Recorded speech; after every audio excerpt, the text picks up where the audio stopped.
When I was in high school, I had a mentality that as long as I wasn't the individual doing the bullying or calling the names, it wasn't really my place to step in. It wasn't really my job to police other people's actions. But what I realized as I've grown older is that bystanders, and we all in general, have an enormous internal power to shape the interactions that happen around us. And so I would start by asking myself, what kind of world do I want to live in? And what kind of actions would occur in that world? And as bullying occurs in our society and as people get called names, when we let that silence fester, it doesn't help anyone. And we can turn that silence into action by saying something as simple as, hey, that's not funny, or that's not cool. And by doing that, we not only empower the person who might have felt alone in that moment, but we also help illuminate the bully's eyes because oftentimes the bully is just trying to fit in as well. And if we can create the culture around us, the UCHS community, by simply saying when things make us uncomfortable or when jokes at other people's expenses aren't funny, I think that we would all thrive in that environment. I'm Mr. Nasser. I teach honors government and economics and AP government. And I remember being bullied when I was in ninth grade. I was a freshman on the varsity soccer team, and that seemed like a cool honor, although the seniors were uh, very intent on what they would call hazing, but really what was bullying the ninth graders on the team. Everything from making us do extra chores to um, calling us names at practice, not passing us the ball, but also in a way that was sort of like bullying us. And I remember like hating going to soccer practice. And soccer is like my favorite thing in the world. So for me not to want to go to soccer practice, it was a sort of a weird disconnect. And it was basically because of the way the seniors made the other ninth graders feel. And then I was thinking after that about when I was acting like a bully when I was in middle school. And there was a particular student in our technology class that my friends and I would make fun of because of the way he talked. And then now I'm thinking, wow, that student must have hated going to that class every day in the same way that I hated going to soccer practice.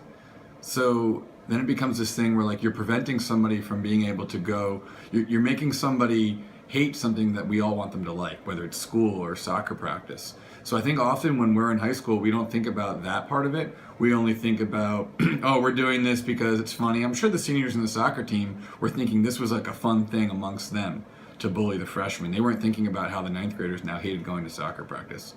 So I think we need to keep that in mind when we hopefully make the decision not to bully. Hi, I'm Islam. I teach 11th grade AP US History. Um, and in the last couple of years when I was working here at UCHS, there were definitely a couple of times when I felt that part of my identity was targeted. Um, there was particularly an incident when I was grading some homeworks, and I saw written on the homework, Ching Chong Chinese food. This was written on an assignment that was being turned in for a grade. There's another time where I was walking around the classroom, this actually happened a few times, and I heard underneath a student's breath them whispering, Ching Chong Chinese food. And these incidents happened a couple times, and they really made me feel very uncomfortable because my identity as an Asian person is pretty unique here at UCHS. And I feel in a lot of ways like I'm a minority as a result of that because I'm surrounded by a lot of black and brown people, but also by a lot of white people. And so feeling or seeing these incidents and feeling them really made me feel targeted. And it made me feel like that part of my identity was being made fun of. And I was already really sensitive to that. Given that I grew up in a white environment, in my neighborhood itself, I'm a minority, and here at UCHS I am as well. I think the best way to respond to bullies, I think it's more so for people that are around the person or the victim or the bullier. It's more so to speak up. It's very important. We all have different things going on in our lives, and we just don't know what people are dealing with. So anything could be a trigger for someone, and these are things that we have to be conscious of as people. And I think understanding that everyone is human and we all don't go through the same trials and tribulations on a daily basis, and having that common ground and understanding, that should be a clue or a cue to simply just be mindful of your comments and things that you say to people because you just don't know how it affects them. As it relates to responding, if you see something, say something. It doesn't always mean you need to go tell, but it does mean like you should speak up.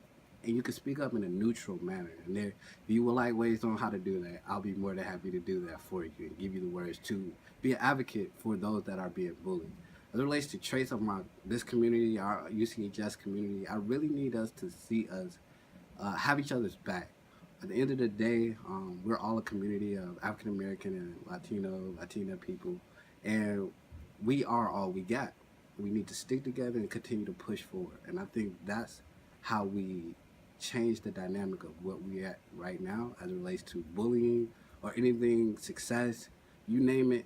That's how we make it, by being together and being conscious of one another's thoughts, feelings, and situations.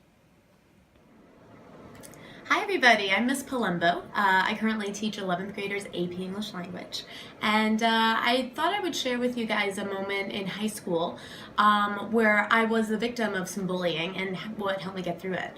As many of you know about me, I was a huge athlete my whole life, and soccer really was my driving force and brought me a lot of joy and really gave me structure as a high schooler. Luckily, that community of girls was my family, and we were committed to each other, and we got through everything together.